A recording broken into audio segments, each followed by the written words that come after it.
Selamat datang di channel Saham Cuan. Di channel ini, kita tidak hanya melihat angka, kita mencoba memahami cerita di baliknya. Karena dalam dunia saham, yang terlihat murah belum tentu benar-benar murah, dan yang terlihat mahal belum tentu tidak punya peluang. Di video kali ini, kita akan membahas satu saham yang cukup menarik, PT Sumbermas Konstruksi Tbk, SMKM. Saham ini sempat mengalami kenaikan yang cukup tinggi, menarik perhatian banyak investor, bahkan mungkin sempat dianggap sebagai peluang besar. Tapi sekarang harganya justru turun cukup dalam, kehilangan momentum, dan mulai memunculkan banyak pertanyaan. Apakah ini peluang emas yang tersembunyi? Atau justru jebakan klasik, value trap? Karena kalau kita lihat sekilas, valuasinya terlihat murah. Tapi ketika kita masuk lebih dalam ke sisi fundamental dan kita gabungkan dengan pergerakan teknikalnya, kita mulai melihat sesuatu yang jauh lebih kompleks. Dan di video ini, kita akan membedah semuanya, secara jujur, secara objektif, tanpa bias. Jadi, pastikan Anda menonton sampai akhir ya. Karena seringkali, jawaban terbaik baru terlihat setelah kita melihat gambaran besarnya. Analisa fundamental SMKM. Memahami bisnis SMKM. Mari kita mulai dari dasar, karena investasi yang baik selalu dimulai dari memahami bisnisnya. SMKM didirikan sejak tahun 1981. Artinya, ini bukan perusahaan baru. Perusahaan ini bergerak di bidang konstruksi jalan, saluran air, pembangunan gedung, perumahan, hingga jasa arsitektur dan engineering. Dengan kata lain, ini adalah bisnis konstruksi yang sangat bergantung pada proyek. Dan disinilah kita harus berhenti sejenak dan benar-benar memahami apa arti dari bisnis berbasis proyek. Bisnis konstruksi itu berbeda dengan bisnis seperti consumer goods, teknologi, atau retail. Karena dalam konstruksi, pendapatan tidak datang secara stabil, tapi tergantung proyek yang didapat, tender yang dimenangkan, dan eksekusi proyek itu sendiri. Artinya, revenue bisa naik drastis, lalu turun lagi di periode berikutnya. Ini membuat bisnis konstruksi secara alami tidak stabil. Dan di dunia investasi, ketidakstabilan adalah sesuatu yang harus kita perhatikan serius. Refleksi investor. Sebagai investor, kita harus bertanya, apakah kita nyaman dengan bisnis yang tidak stabil? Apakah perusahaan ini punya keunggulan kompetitif? Atau hanya sekedar ikut proyek? Karena kalau perusahaan hanya bergantung pada proyek tanpa keunggulan, maka dia akan selalu berada dalam tekanan kompetisi harga. Dan itu biasanya berujung pada satu hal, margin tipis. Struktur pemegang saham. Hal menarik pertama, 25% saham dipegang investor asing Singapura. Publik menguasai 70%.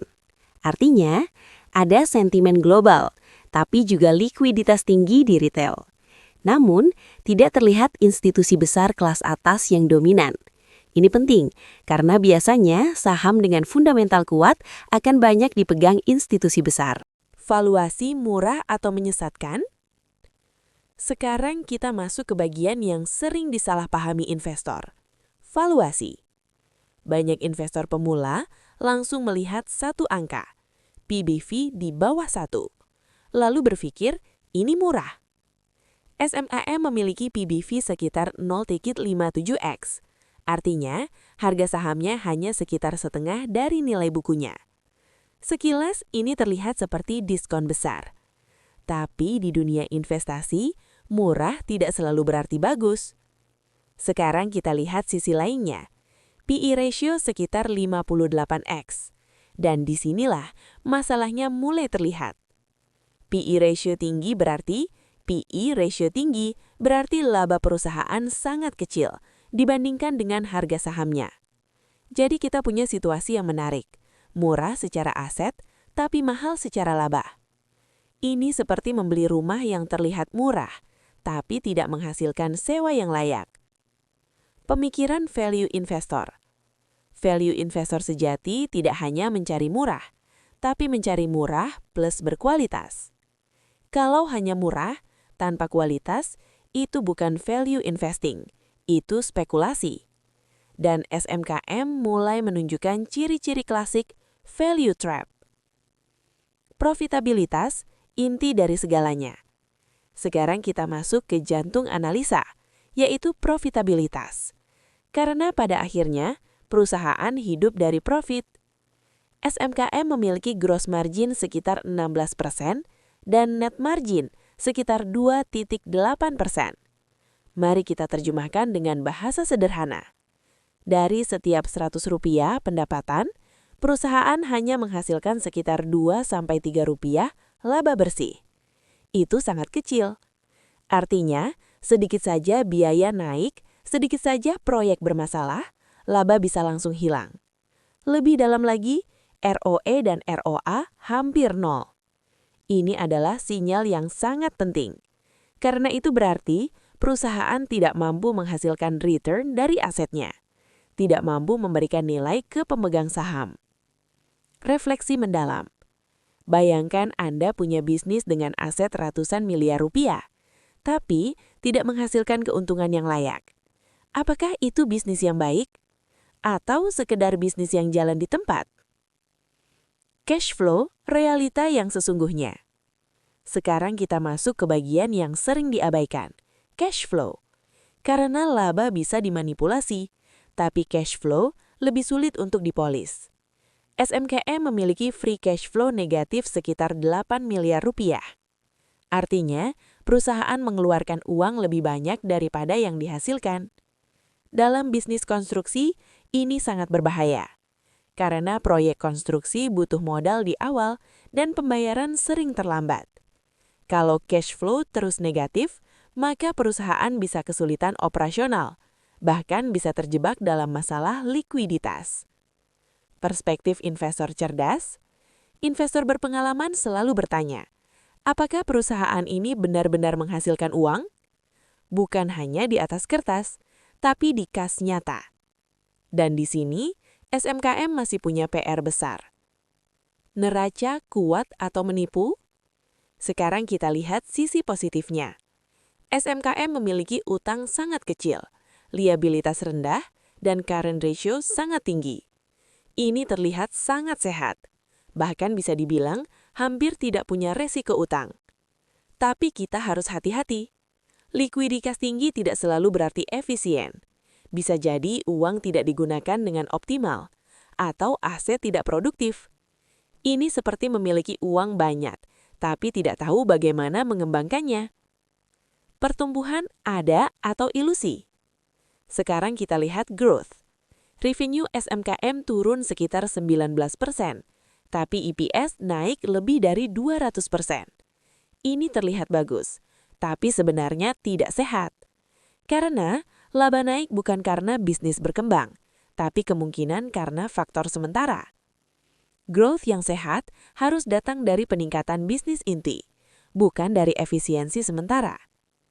Pergerakan harga, cermin psikologi pasar. Sekarang kita lihat bagaimana pasar bereaksi. Harga SMKM turun tajam dalam beberapa bulan, kehilangan momentum, dan masuk fase koreksi. Ini menunjukkan satu hal penting, yaitu pasar mulai kehilangan kepercayaan. Dan dalam jangka pendek, harga saham adalah refleksi psikologi investor.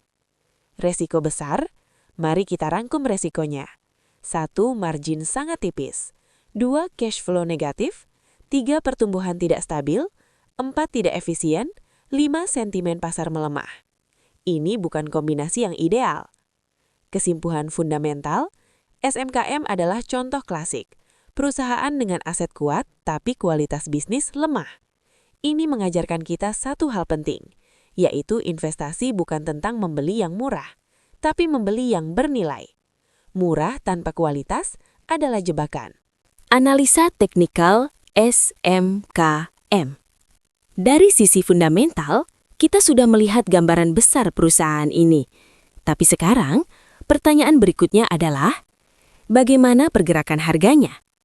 Karena dalam dunia saham, fundamental itu menentukan arah jangka panjang. Tapi, teknikal menentukan timing. Dan seringkali, banyak investor yang benar secara analisa, tapi salah dalam timing. Akhirnya tetap mengalami kerugian. Di video ini, kita akan membedah pergerakan harga SMKM dari sisi tren, momentum, area penting, dan kemungkinan arah ke depan. Jadi pastikan Anda menyimak sampai akhir, karena disinilah kita mulai melihat realita pasar yang sebenarnya. Tren besar, big picture. Kalau kita lihat pergerakan harga SMKM dalam beberapa bulan terakhir, kita langsung menemukan satu fakta yang sangat jelas. Harga saham ini sedang mengalami penurunan yang cukup tajam. Dalam 1 bulan terakhir, turun lebih dari 20%. Dalam 3 bulan, turun lebih dari 30%, dan dalam 6 bulan, bahkan sudah turun lebih dari 50%. Ini bukan penurunan biasa. Ini adalah sinyal kuat bahwa saham ini sedang berada dalam tekanan. Secara teknikal, ini disebut sebagai downtrend. Dan bukan sekedar downtrend biasa, tapi downtrend yang kuat. Karena kita melihat pola yang konsisten. Puncak yang semakin rendah dan lembah yang juga semakin rendah. Dalam istilah teknikal, ini disebut sebagai lower high dan lower low. Dan selama pola ini masih terbentuk, maka satu hal yang harus kita pahami. Tren belum berubah. Artinya, setiap kenaikan yang terjadi, besar kemungkinan hanya bersifat sementara. Refleksi penting. Disinilah banyak investor terjebak. Ketika harga turun, lalu tiba-tiba naik sedikit, mereka berpikir ini sudah bottom. Padahal, itu bisa saja hanya rebound dalam downtrend. Dan ini sangat berbahaya. Momentum pasar. Sekarang kita masuk ke momentum. Dengan penurunan yang cukup tajam, biasanya indikator seperti RSI akan berada di area lemah, bahkan mendekati oversold.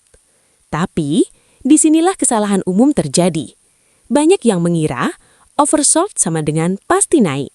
Padahal, kenyataannya tidak sesederhana itu. Dalam kondisi downtrend kuat, oversold justru bisa bertahan lama, dan harga bisa terus turun lebih dalam. Artinya, momentum pasar saat ini masih dikuasai oleh seller. Jadi, tekanan jual masih dominan. Belum ada tanda kuat bahwa buyer mulai mengambil alih. Area support dan resisten. Sekarang kita masuk ke area kunci yang sangat penting dalam pengambilan keputusan. Area pertama, support. Support terdekat SMKM berada di area sekitar 40-50. Ini adalah area yang sangat penting karena merupakan titik terendah dalam 1 tahun terakhir. Biasanya, area seperti ini akan menjadi zona pertahanan terakhir. Kalau area ini bertahan, harga bisa memantul. Tapi kalau jebor, maka kemungkinan besar harga akan melanjutkan penurunan ke level yang lebih rendah. Sekarang, kita lihat resisten. Resisten pertama, area 70-80. Ini adalah area rebound terdekat. Kemudian, resisten berikutnya 100-120. Dan resisten kuat berada di atas, sekitar 150 ke atas. Selama harga masih berada di bawah area 100, maka kita masih menganggap tren sebagai bearish. Pola yang terbentuk. Kalau kita tarik ke belakang, SMKM sebelumnya sempat mengalami kenaikan yang cukup cepat. Lalu, bergerak sideways, dan akhirnya jatuh cukup dalam. Ini adalah pola klasik yang sering terjadi di market. Pump, distribusi, lalu turun. Dalam bahasa teknikal, ini disebut sebagai fase distribusi. Artinya, ketika harga tinggi, pihak besar mulai keluar perlahan. Dan ketika distribusi selesai, harga mulai jatuh. Dan inilah yang sekarang kita lihat. Skenario ke depan. Sekarang pertanyaan yang paling penting, kemana arah SMKM selanjutnya? Mari kita bahas beberapa kemungkinan. Skenario pertama, technical rebound. Jika harga mampu bertahan di area 40-80, dan mulai muncul volume beli, maka ada peluang harga naik ke area 70-80. Tapi perlu diingat, ini hanya rebound jangka pendek jika tidak mampu menembus resisten. Skenario kedua, sideways. Harga bergerak di range 40-80 tanpa arah yang jelas. Ini biasanya adalah fase konsolidasi sebelum market menentukan arah berikutnya.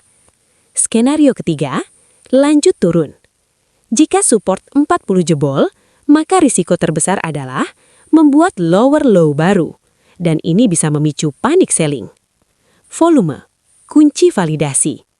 Dalam analisa teknikal, volume adalah konfirmasi. Kalau harga naik tapi volume kecil, kenaikan itu lemah. Kalau harga turun dengan volume besar, itu tanda distribusi. Dan saat ini, yang perlu kita perhatikan adalah apakah ada volume besar yang masuk saat harga naik? Kalau tidak ada, maka kenaikan tidak bisa dipercaya. Psikologi market. Pergerakan saham selalu mengikuti emosi manusia. Biasanya ada 4 fase, yaitu euforia, harapan, ketakutan, dan kapitulasi. Dan saat ini, SMKM berada di fase ketakutan menuju kapitulasi. Di fase ini, banyak investor mulai menyerah dan menjual sahamnya di harga rendah. Kesimpulan teknikal. Dari semua analisa ini, kita bisa menarik satu kesimpulan besar. Jadi, SMKM saat ini berada di zona risiko tinggi dengan potensi sebagai value trap. Bukan karena perusahaannya buruk, tapi karena harga murahnya belum didukung oleh kualitas bisnis dan belum dikonfirmasi oleh pergerakan harga. Sekarang pertanyaannya kembali ke Anda. Apakah Anda melihat ini sebagai peluang turnaround yang mungkin akan bangkit di masa depan? Atau Anda memilih untuk menunggu hingga ada bukti nyata, baik dari sisi fundamental maupun teknikal? Karena dalam investasi, yang paling berbahaya bukan saham yang mahal, tapi saham yang terlihat murah, namun ternyata tidak bertumbuh. Ingat, harga bisa memikat, tapi kualitaslah yang menentukan hasil. Jika Anda suka analisa seperti ini, yang tidak hanya melihat angka, tapi memahami cerita di baliknya, jangan lupa like, komen, subscribe, dan tuliskan di kolom komentar. Menurut Anda, SKMYM ini peluang besar atau jebakan berbahaya? Karena di channel ini, kita tidak hanya mencari cuan, kita belajar menjadi investor yang lebih bijak. Sampai jumpa di analisa berikutnya.